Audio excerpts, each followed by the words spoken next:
Hi everybody, this is Mike Grasso here, recording this video after what was a wonderful World Read Aloud Day 2018. And I'm basically recording 4 videos, the first of which was me reading from I Am Drums. I'm also now recording a video of me reading from a brand new book that has not been published yet. It's a very short excerpt from the beginning. Some of the classes chose one or the other, some of them got one or the other, some of them we just didn't have time, and so I really wanted to make sure that all classes had the opportunity to take a look at the same things if they want to. So these videos are for teachers who, if there's something you didn't get to see in the limited time we had for our Skype during World Read Aloud Day, I wanted to make sure there was a place for all of this to be. So I'm either going to put these on Twitter or Instagram or my website, make it so that they are as available as possible, so you guys can share these with your students as you see fit.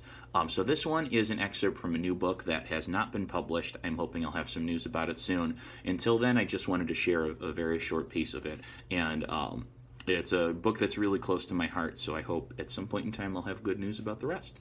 Thank you. When someone says they hate computers, I tell them computers probably hate them too. Most people get mad at machines when they're doing something wrong. Their faces and fists scrunch as they shout ridiculous things, like how programmers are idiots and video games cheat, or how much better things were before technology. Personally, if I ever have to go to the bathroom in an outhouse, I'm bringing an iPad. The truth is, computers are like magic. They're not good or bad, they just are. If you give it simple, clear commands, it can do amazing things. But if you talk to it in ways it can't understand, or give it too many tasks at once, it'll be confused, and your program will crash.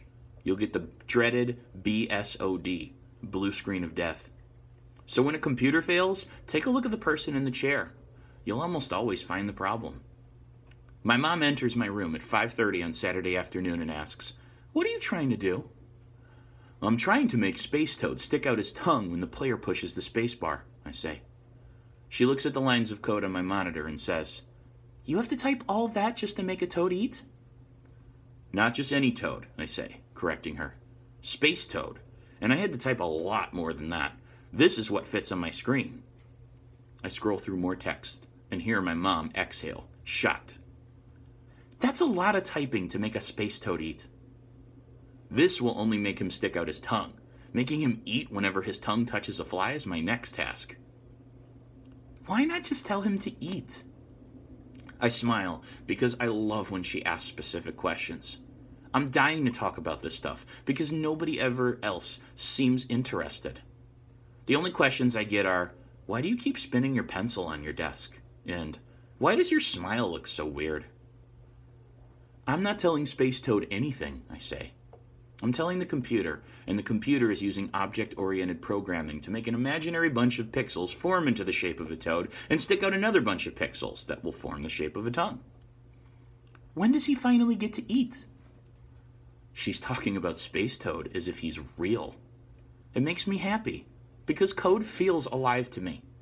Programmers write it, but then it acts on its own, and it doesn't always do what its creator had in mind.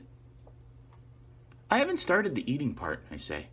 I have to tell the computer when the tongue should come out, what it should look like, how long it should be, how far it reaches, and how long it should stay out. Then I need to make sure it's always attached to the inside of Space Toad's mouth so it doesn't go floating off into space. "That would be odd," my mom says. For a second, I wonder if there's a game design idea in a detachable tongue, but it sounds slobbery and gross, so I quickly discard it. "You have to tell the computer all that stuff?" my mom asks. I stop typing and loop my finger through a huge keychain I always keep at my desk. I spin it like a hula hoop around each of my fingers and say, "How else would a computer know what to do?" "I guess it wouldn't," my mom says with a gentle nod. "5 more minutes, then I want you downstairs, ready to greet your sister when she arrives." My eyes scrunch. I don't think you can greet a sister. You can scowl and growl and scream at them, but greetings aren't a form of communication they understand. I'm better at telling Space Toad what to do. He's a virtual object, but just like real objects, he has characteristics that define his size, color, patterns of behavior, and anything else he may need. That's object-oriented programming. The idea that virtual objects inside a program have traits, just like objects in the real world. That's why I like computer games. Everything has a purpose, and when things don't work, there's a good reason. See that stick on the ground?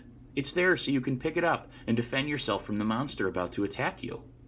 That bag? There's a healing kit inside to make the game less difficult and give the player a fighting chance of winning if they're brave enough to face its challenges. Real life isn't like that. It's messy and without pattern.